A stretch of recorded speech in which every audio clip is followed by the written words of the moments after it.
আসসালামু আলাইকুম দর্শক, ভালো আছেন? আমাদের পেজটি যারা ফলো করেননি এখনও ফলো করে দেবেন। আপনারা বিভিন্ন গ্রুপে শেয়ার করে দিবেন।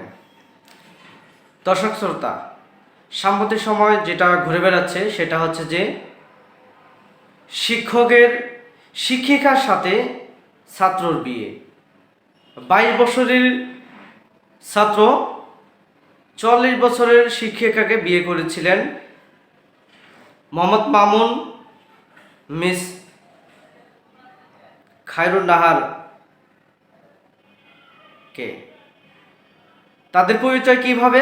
তাদের পরিচয় ফেসবুকের মাধ্যমে। ফেসবুকে তারা বিয়ে করেন, ফেসবুকে তাদের পরিচয় হয়, পরিচয় হওয়ার পর তারা বিয়ে করেন। এখন যে বিষয়টি সামনে আসছে সেটা হচ্ছে যে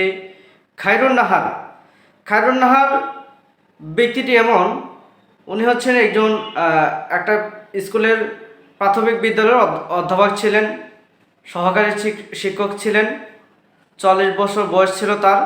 সে ব্যক্তি, তার একটি বাচ্চাও রয়েছিল, তার বিবাহ হয়েছিল। তার কোনো কারণবশত তার প্রথম স্বামীর সাথে বিবাহ বিচ্ছেদ হয়ে যায়। এরপর মামুনের সাথে ফেসবুকের পরিচয় হওয়ার পর মামুন এক পর্যায়ে মামুনকে বিয়ে করে, তার পরিবার সাদরে তাকে গ্রহণ করে। এখন হঠাৎ করেই খায়রুন নাহার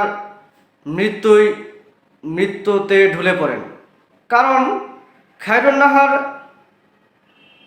একটি চারতলা ভাড়া বাড়িতে ছিলেন। সেখানে হঠাৎ তার,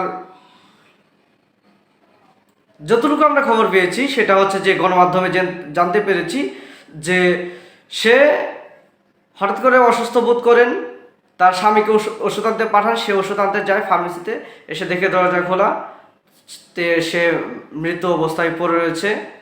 এমতো অবস্থায় পুলিশ তাকে গ্রেপ্তার করেছে। জানতে পেরেছি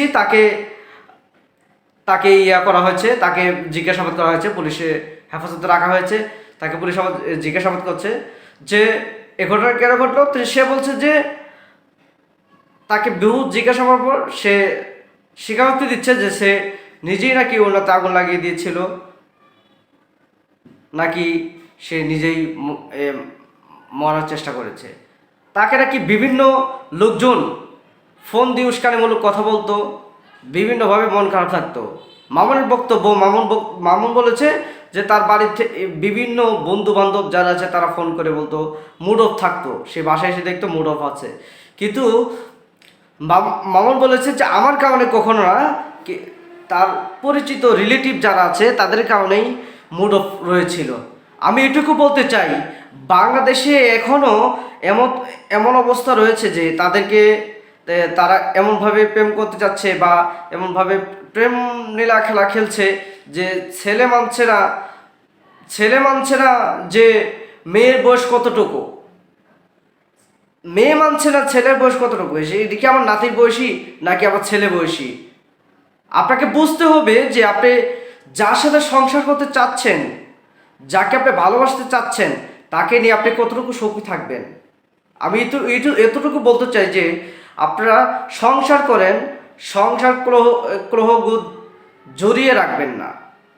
সংসারকে আপনারা সংসারের মতো করে দেখবেন, সংসারকে ভালোবাসতে শিখুন। আমি এতটুকু বলতে চাই, বাংলাদেশে আইন শৃঙ্খলা বাহিনী যারা রয়েছেন, আপনি এই বিষয়টা নিয়ে তদন্ত করবেন। তদন্ত করে দেখবেন আসলে দোষী কে। প্রেম ভালোবাসা থাকবেই। আমরা মানুষ হয়ে জন্মিয়েছি, প্রেম আমাদের ভিতরে থাকবে। এটা কেমন প্রেম? 4 মাসের সংসার টিকলো না। এই সংসার কেন টিকলো না? এটা মামুনকে বহুত জিজ্ঞাসাবাদ করুন, তাদের আশেপাশে যারা আছে তাদেরকে জিজ্ঞেস করুন। খায়রুন নাহারের কলটাকে ট্র্যাক করুন, খায়রুন নাহারের ফোন সিজ করে দেখা হোক।